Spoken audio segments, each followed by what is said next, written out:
Once upon a time in a small town, there was a rich boy named Benny, who used to make fun of people from low-income families. Every day when he went to school, he would walk past the janitor who was cleaning the hallway, and without fail, he would make some cruel remark about how dirty the hallway was or how bad the janitor's job was. "You really should work faster, janitor. You know, your slowness is making me late for class," Benny would say, trying to sound important. "Clean this hallway with more enthusiasm. I don't want to slip and fall on your dirt," he would tease another day. The poor janitor, an elderly man named Mr. Williams, would always respond with a gentle smile, saying things like, "Don't worry, Benny. Life will teach you a good lesson one day." But young Benny didn't listen. He continued to mock Mr. Williams until one fateful day when everything changed. Benny's father, Mr. Banks, was a wealthy businessman who owned a large factory in town. Everyone respected him because of his wealth and status. But unbeknownst to Benny and everyone else, the business was built on shaky ground. It was just a matter of time before it collapsed. One day, Mr. Banks called Benny into his office and said, "Son, I need you to run an errand for me. Go to Mr. Clayton and get him to sign these documents."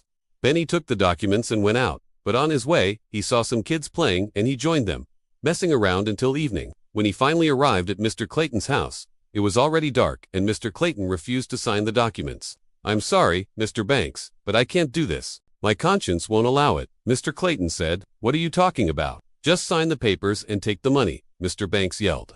When Benny returned home that night, his father was furious. "Did you get Mr. Clayton to sign the papers?" he asked. "No, he wouldn't do it, Dad," Benny replied. "That's it. I'm going to go see him myself," Mr. Banks said. He put on his coat and left, but he never came back. The next morning, Benny went to school looking happy. "Guess what, janitor? My dad got Mr. Clayton to sign those papers yesterday.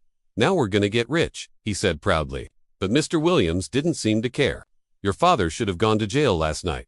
He tried to bribe me," Mr. Williams revealed. "What are you talking about? Why would my dad try to bribe you?" Benny asked, surprised. "Because your dad's factory pollutes the nearby river, destroying the fish and the environment. I told him to stop or face consequences, but he offered me money to look the other way. But I'm not corrupt, and neither is Mr. Clayton. That's why he refused to sign those papers," Mr. Williams explained. Benny felt ashamed. For the first time, he saw his father as a bad person. Soon after, news broke out that Mr. Banks' factory had been shut down due to pollution. His company went bankrupt and his family lost all their money. Benny's life changed drastically. His fancy clothes were replaced with hand-me-downs from other kids. He was no longer the rich boy. One day, Benny's mother found a job for him as a cleaner in that very same school he used to mock. On his first day, he met his new boss, Mr. Clayton, the owner of the school. Benny felt embarrassed, but Mr. Clayton was kind and gave him a tour of the building. "So you'll be working under Mr. Williams. He's a great guy, so make sure to learn from him," Mr. Clayton said. As Benny walked through the hallways, he couldn't help but feel a sense of familiarity. He realized it was the same hallway he used to make fun of Mr. Williams while cleaning. Now he was going to clean it himself. When Mr. Williams saw Benny, he smiled and said, "Ah, you must be the new cleaner. Come with me. I'll show you what needs to be done." Mr. Williams was a patient teacher. He showed Benny how to sweep, mop, and polish the floors until they gleamed. "It's amazing how dirty this place gets even after we clean it every day," Benny remarked. "You'd be surprised how many shoes leave marks on the floor. It takes a lot of effort to keep it clean," Mr. Williams said, winking at Benny. For the first time, Benny understood what it was like to do manual labor. His back ached from bending over and his hands were sore from scrubbing. He had never appreciated his father's hard work in the factory. One day, Benny was cleaning the hallway when he heard some familiar footsteps approaching. He looked up and saw none other than his former school bully, Chad, walking towards him. Chad was now dressed in a suit and tie, obviously heading to his office. Well, if it isn't Benny the rich kid, so you're the new janitor, huh? Cleaning toilets and floors. You've really fallen far," Chad said, trying to hide a smirk. "Actually, I'm not a janitor. I'm just helping out a friend." "What brings you here?" Benny asked, surprised by Chad's arrogance.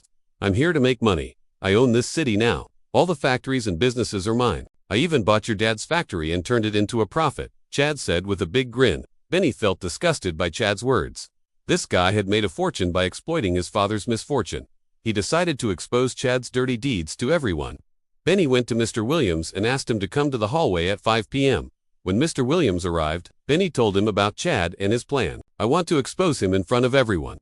"Do you think it's a good idea?" Benny asked. Mr. Williams thought for a moment. "I'm afraid this might backfire.